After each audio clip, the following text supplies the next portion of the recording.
ओम शांति। आज 24/12/1979 के महावाक्य हैं बाबा के और टाइटल है जहान को रोशन करने वालों की महफिल कैसे लगी।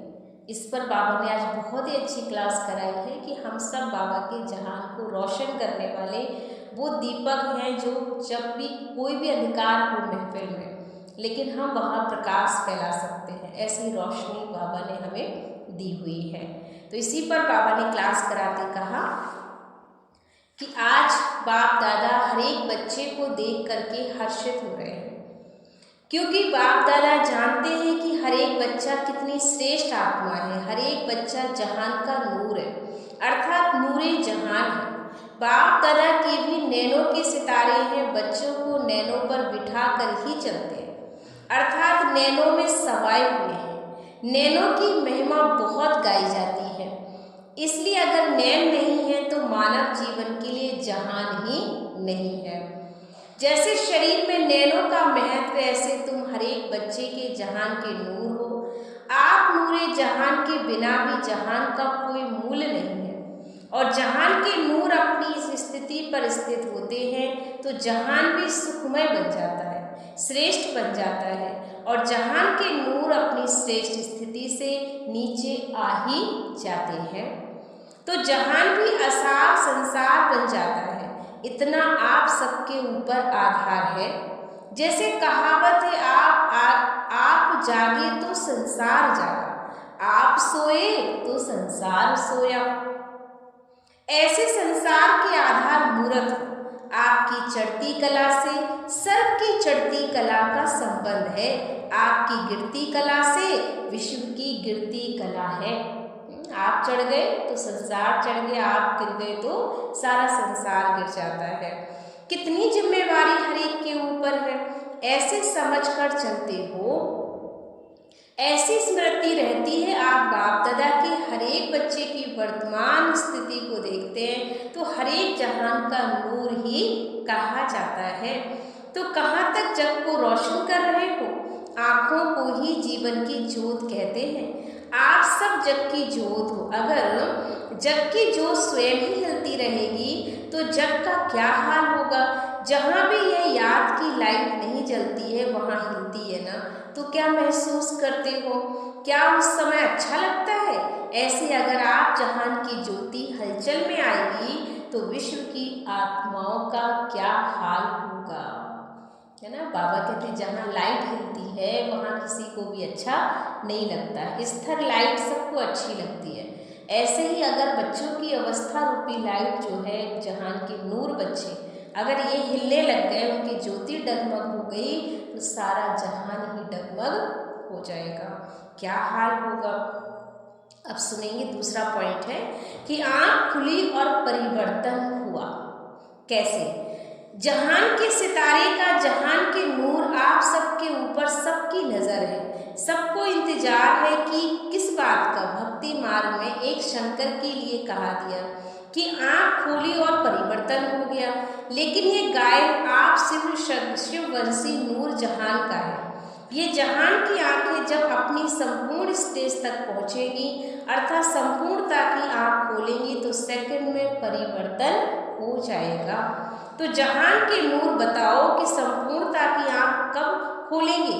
आँख खोली तो अब भी है ना, लेकिन अब भी बीच बीच में माया की धूल पड़ जाती है ना। बाबा कहते हैं प्रॉब्लम कहाँ खड़ी हो रही है? जो माया बीच में आपको कहीं ना कहीं आँखों में धूल डाल देती है, आँखों को ऐसा कर देती है जिससे आपको कुछ भी सच्चाई नज़र आती ही नहीं है, और आँखें हिलती रहती हैं।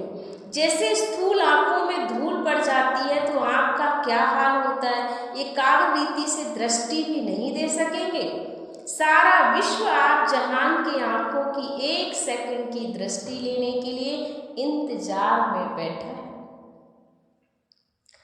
कि कब हमारे इष्ट देव व देवियों के हमारे ऊपर दृष्टि पड़ेगी, जो हम नज़र से निहाल हो जाएंगे। ऐसे नज़र से निहाल करने वाले अगर स्वयं अपनी आँख मलते रहेंगे तो नज़र से निहाल कैसे करेंगे? जैसे आपने देखा ना, किसी के ऊपर आँखों पे धूल मिट्टी आ जाए तो उसे कुछ भी सामने वाला दिखाई नहीं पड़ता, वो अपनी आँखों को ही मलेगा। पहले तो अपनी आँखों को ठीक करेगा कि भाई सामने स्पष्ट उसे दिखाई दे, तो फिर वो दूसरों को कैसे दृष्टि दे सकता है। तो ऐसे बाबा ने कहा, आप जहान के नूर बच्चे खुद ही अपनी परिस्थितियों में उलझे पड़े हो। खुद ही बाबा ने कहा कोई ना कोई माया का अंधकार आपकी आंखों पे धुंधलापन ला रहा है, तो आप कैसे संसार को रोशन कर सकेंगे, कैसे संसार को दिशा दे सकेंगे। इसलिए अपनी आंख मलते रहोगे क्या? इसलिए नजर से निहाल होने वालों की लंबी क्यों है। इसलिए सदा संपूर्णता की आंख खुली रहे। बाप दादा जहान के नूरों का फाउंडेशन देखते हैं दृश्य। जहान के नूर भी अपने नैनों को एकाग्र नहीं रख सकते। कोई निहाल करते करते हल्के से झुटके में खा लेते हैं। तो अब झुटके वाले नजर से निहाल कैसे करेंगे? संकल्पों का गुटका ही झुटका है। आपके भक्त आपको देख रहे हैं और दर्शनीय मूर्त झुटके खा रहे हैं, तो भक्तों का क्या हाल होगा। इसलिए आंखों का मलना और झुटका खाना बंद करना पड़े, तब बच्चे दर्शनीय मूर्त बनेंगे। ये पॉइंट अंडरलाइन करें कि अगर हमें दर्शनीय मूर्त बनना है तो उसके लिए आंखों का मलना हमें बंद करना पड़ेगा। और दूसरा जो है बाबा ने कहा झुटका खाना, क्योंकि कई बार हम आलस अलबेलेपन में बाबा के पास बैठ जाते हैं अमृत मेले और झुटका खा कर के फिर सो जाते हैं, तो वो भी अच्छा नहीं लगता है बाबा को।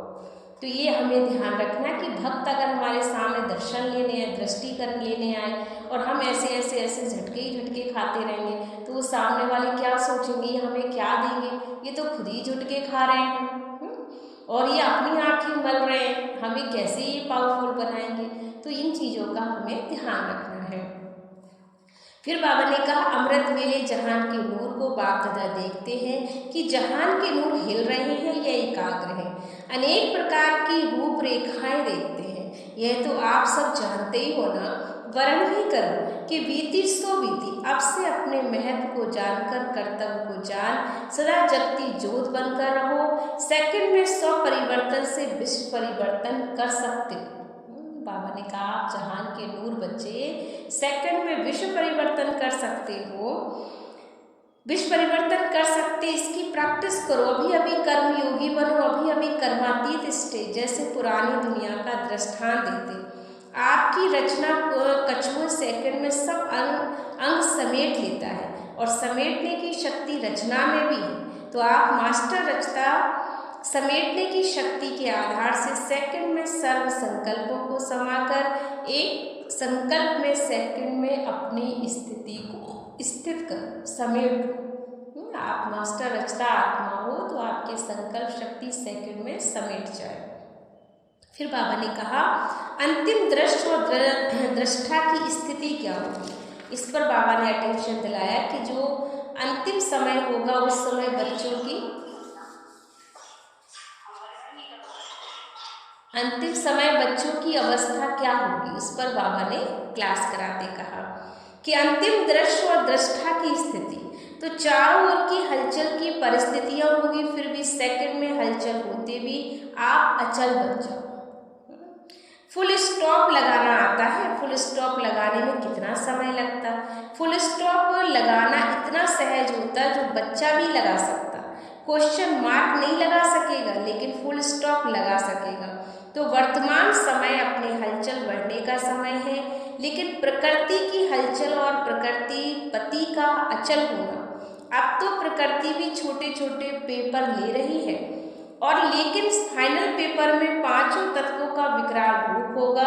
एक तरफ प्रकृति का विकराल रूप होगा, दूसरी तरफ पांचों ही विकारों का भी विकराल रूप आपके सामने आएगा।